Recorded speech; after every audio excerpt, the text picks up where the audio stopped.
Hey everybody, happy Sunday. I hope that wherever you are and whatever you are doing, you are safe, you are well, and you are with someone you care about who also cares about you. I also hope that you are dry, because here in the Pacific Northwest, we have had ridiculous levels of rain this week. Today, I think, is the first time that we haven't had downpours so extreme that you couldn't possibly be outside filming. The ground is like walking on a sponge. We have had some truly impossible amounts of rain. Like, I think my wife was up in sort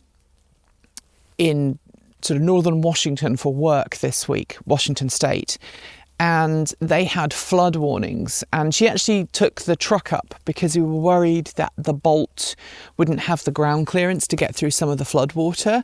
And she said it was really, really bad. And I have friends who are currently isolated. They don't have any access to the outside world because all the roads to their communities are flooded.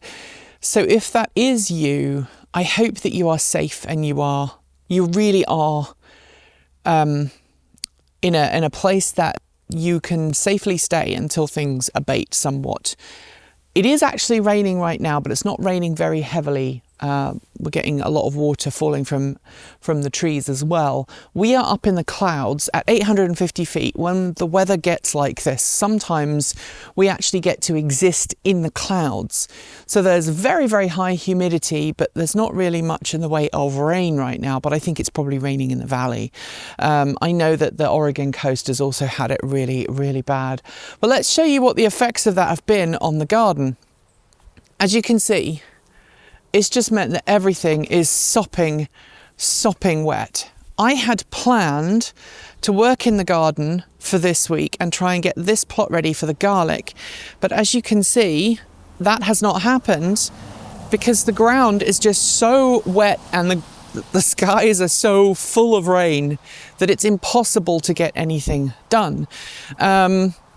When I asked Erin to make the thumbnail for this, we actually did have a lot of rain. Now we don't, so there hasn't been today. But you can see right here, we have some onions that have decided to carry on growing.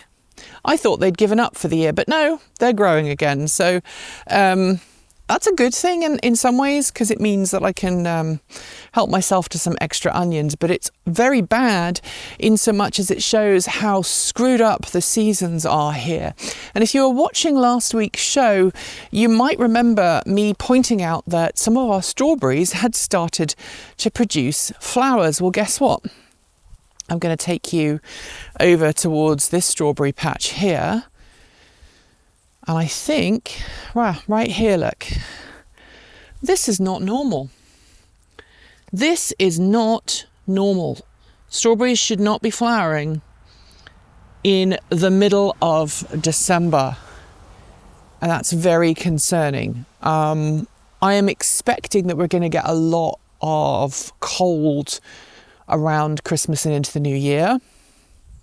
But if this level of moisture continues, we're not going to get it, because obviously when the rain happens, we get a lot of the rain coming straight off the Pacific coast. If we have those rainmakers coming in, or pineapple expresses, or whatever you want to call them, we are in a position where the air is so warm that the temperature here, instead of being around freezing, which would be normal, it's kind of 10 degrees Celsius warmer.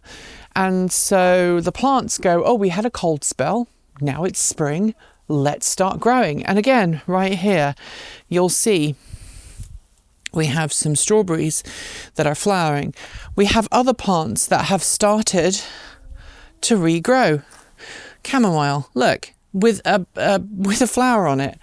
That's not normal. And that concerns me significantly. I know that the Pacific Northwest is set to get wetter as the effects of anthropogenic climate change are felt. We know that it's predicted, and there's science to back it up. And that could lead to all of this becoming a lot wetter. And that concerns me in a lot of ways, because forgive the mess at the back of my house here.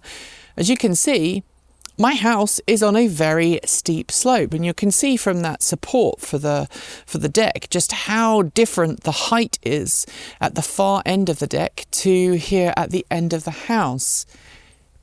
And while we have a pretty good foundation, our house was built in 2006, I think.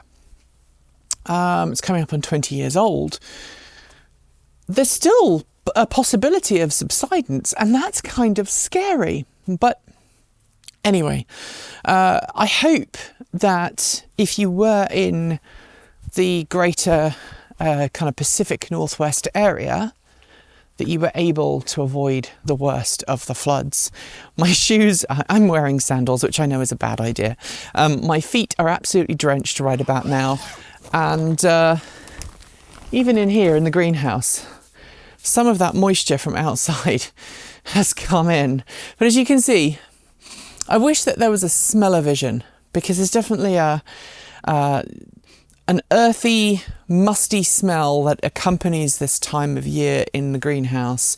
I think I talked about the fact that we wanted to work on making things a little better for next year. But I do want to show you this, look. That is a chrysalis.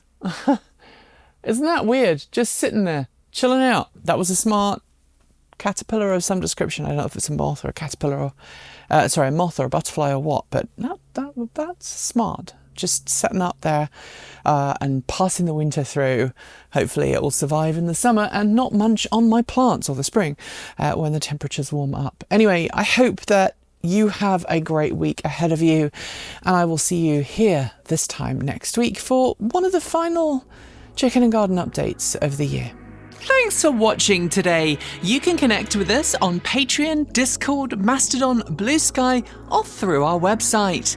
Massive thanks to the amazing folks scrolling by right now. You are the reason we can stay independent and keep making content without corporate influence. Want to see your name listed here too? Support starts at just $1.50 a month, and you can now even gift memberships. And of course, a massive welcome to our newest members: Adam B, Andrew Brown, Tiara Graves, Philip Jackson, Dieter Mulhop, Noor Naif, Annie Onimus, Todd Plenis, Barus Sharati, Andrei Starsky, Ralph Stultz, Richard Teague, Triple A He They, Lisa Vargi, Vicky Morales, Magpie Motors, and Travis Whitman. Thank you for joining up to support the channel. At this particular time in history when everyone's feeling the pinch, we are so grateful that you've joined the team, and that allows us to keep making great content. If you'd like to join them, you'll find our Patreon link below, or you can sign up via YouTube. If you're signing up for Patreon though, please go to the Patreon website. Do not use the Apple or Google app, since both take a big cut that hurts your wallet and reduces the income we receive. Prefer a one-off contribution? We've got Ko-fi, Bitcoin, a PO box, our swag store, and even an Amazon affiliate link, all great ways to make sure your money helps us. We post new videos every few days on the main channel, plus extras over on TE Take 2. And since YouTube comments, while open, aren't safe for us, the best way to chat with the team is through Patreon, Mastodon, Blue Sky, or our website, or in fact, our Discord chat. If you want more, the mighty algorithm thinks you'll like this video, but we'd love you to check out this one instead. Be awesome, be kind, be intentional, and never forget to resist. Keep evolving.